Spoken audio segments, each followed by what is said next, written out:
Now we have Eto from Tokyo Ghoul? Okay, no more references. I'm done.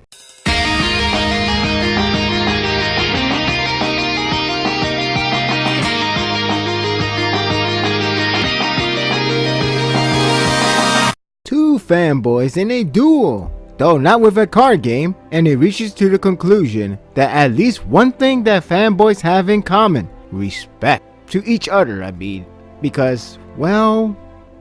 Anyway, the chapter provides a newfound respect while keeping the expectation on the low and ends with a possible escalated problem on the horizon. I must admit, I was thrilled to see how Deku plans to grab that stamp from Sir. It has to do with that quirk that seems overpowered, so I wanted him to outclass it. If anything, the chapter indicates that there is one flaw to it, or rather something that a foresight can't see. I thought it would favor to Deku to snatch it from him, especially how it all builds to it. For every word Sir spouts at him, I grow impatient to see Deku succeed in it. Sadly, the series isn't too easy on him. I do admire his determination, always providing a way to sneak attack him and trying to override his prediction. He just kept on going and going until the time limit hits. There's one thing I found it somewhat comical, yet a lot of respect towards Deku. As Sir predicted, Deku wasn't going to complete the objective. However, the one thing he couldn't predict is the reason behind his action. Deku claims that he could have kept going, but instead screw up along the way. At first I thought he still needs to work on his legs, only that I remembered that he had a shock reaction after his last attempt, which led him to hit the wall like a fool. Deku explains that he didn't want to step on 10th anniversary commemorative All My Hero tapestry, which is why he flunked in that step. I did laugh at that approach, but then it gives me another thought. Respect. Sir realizes that not once he tried to harm his collective item with All Might in it. That is one dedicated fanboy. It's worth mentioning that Sir has been insulting Deku all this time, yet he never pulled a grudge. That's enough to admire the guy. He even manages to go at high speed like Gran Torino and somehow avoid All Might collectibles. Lastly, it's interesting that Sir can see the future, yet not knowing the reason behind it. In short, he knows what, but not why. It's hard to say it's a flaw, but it's something that you have to see it in the present to know the full picture.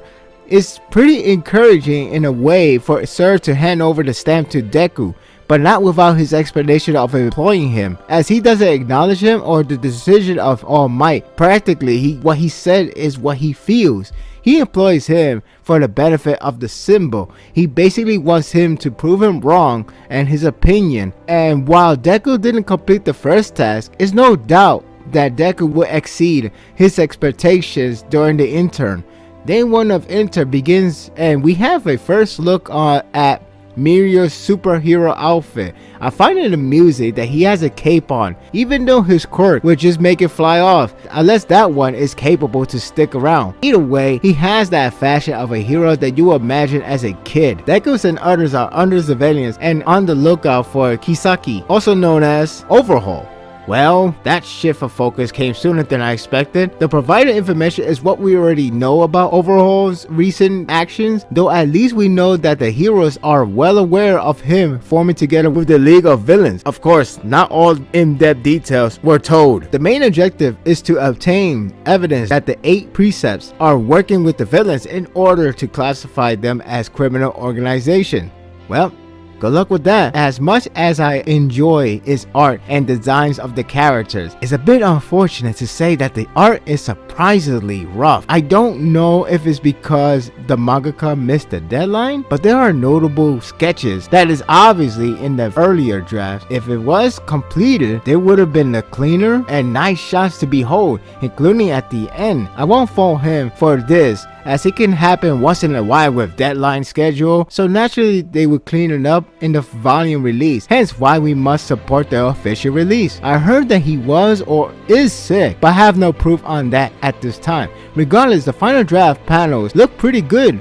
Here's hoping to see the finalized version in a better state. I don't know if the ending indicates the problem escalated quickly or a thought-provoking segment between the two is coming, but it is certainly interesting. The girl, who seems to be in trouble, bumps to Deku. To his surprise, Overhaul walks out and sees them. Eri, the little girl, was running away from him. At least that's what I'm assuming by her words. Was she a hostage? I have a feeling there's more to this, but I have a bad feeling of Muriel's fate is coming true. Overall, this is a pretty decent chapter despite the rough art. It's cool to see Deku's being part of Sir's faction, as well as more showcases of others including Muriel. Their ending did somehow escalate quickly, though I doubt the battle will engage now. I would prefer if they have a build before hell breaks loose. I can't trust the mangaka that much to pull it off. I'm giving this chapter an 8. I'm going to let it slide with the art. I enjoyed the whole segment between Deku and Sir, but the art is pretty rough. It's possible that he is sick, hopefully not, but it's also possible he just missed the deadline, which is understandable, and it happens. If it happens again the next chapter, then there's something to be concerned. Maybe that's just me. What are your thoughts of this chapter? What do you think the very first action that's going to take place between Overhaul and Deku? I don't think they're gonna fight. I think they might talk, but Overhaul might threat Deku, but hopefully they are building up to make the impact much greater when the next time they confront and fight each other. My thoughts are told. Don't let yours on hold. Leave a comment below. Thank you for watching this video. If you like this and want more of this, subscribe to my channel and my world will be yours to stay. Until next time, take care.